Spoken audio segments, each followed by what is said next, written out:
میں ساتھ ہی ساتھ یہ بھی کہنا ضروری سمجھتا ہوں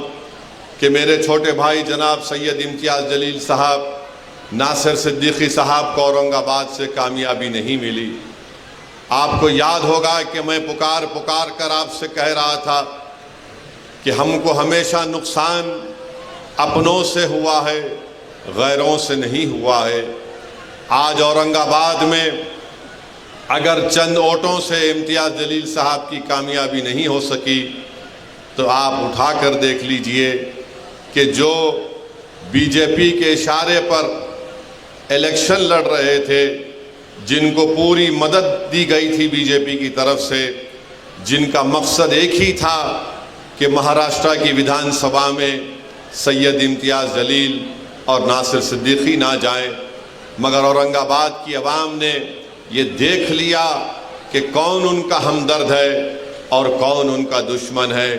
جو چہرے بہت چھپے ہوئے تھے،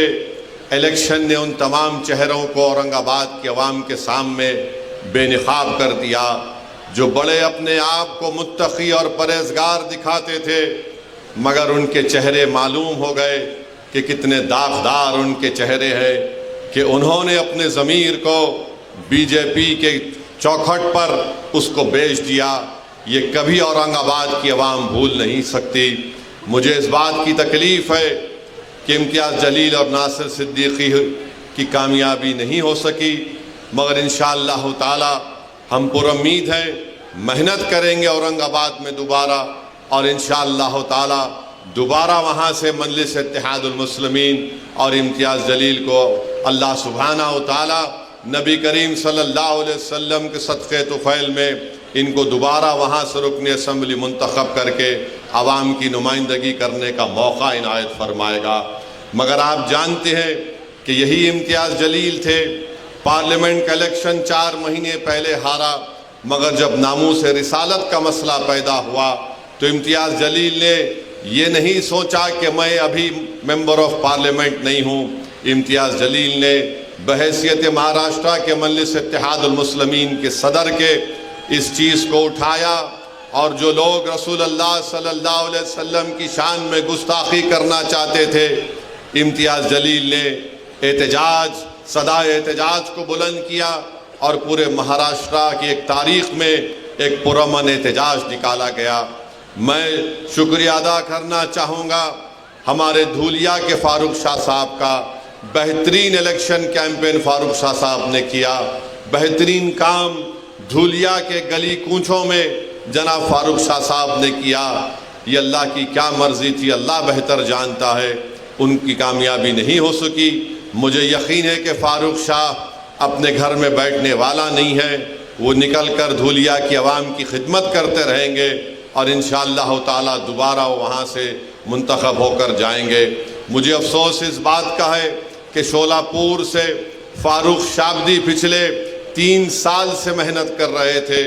بہت قربانیاں فاروق شابدی نے دی۔ ان کے گھر میں ان کے بیٹے کی طبیعت خراب ہو گئی، بہت طبیعت اتنی زیادہ خراب ہو گئی تھی، اس کے باوجود بھی فاروق شابدی کبھی بمبئی میں اپنے بیٹے کے علاج کے لیے، تو جیسا طبیعت اچھی ہوتی دوڑ کر شولہ پور کو فاروق شابدی آ جاتے۔ پھر ایک ایسا وقت بھی آیا کہ ان کے والد کی طبیعت اتنی خراب ہو گئی، مگر فاروق شابدی نے اپنی والد کی بھی خدمت کی اور شولہ پور کی عوام کی خدمت کی۔ میرے عزیز دوستوں اور بزرگوں، ہم کو تکلیف اس بات کی ہے کہ گوونڈی سے ہمارا کینڈیڈیٹ عتیق جو پہلی مرتبہ الیکشن لڑ رہا تھا سماج وادی پارٹی کے کینڈیڈیٹ کے خلاف، جو پچھلے 5 سال پہلے ان کو شاید 30-35 ہزار کی میجارٹی تھی،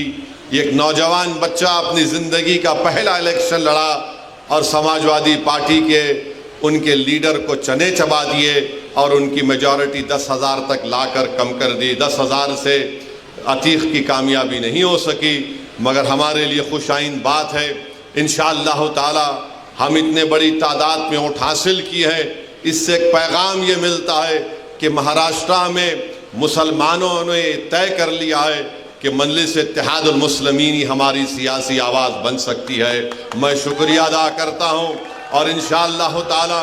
جو مہاراشٹرا کے مسلمان اپنی ایک سیاسی قیادت کے لیے بے چین ہے اور پیاسا ہے۔ مجلس اتحاد المسلمین انشاءاللہ تعالی ضرور ان کے خوابوں کو پورا کرے گی۔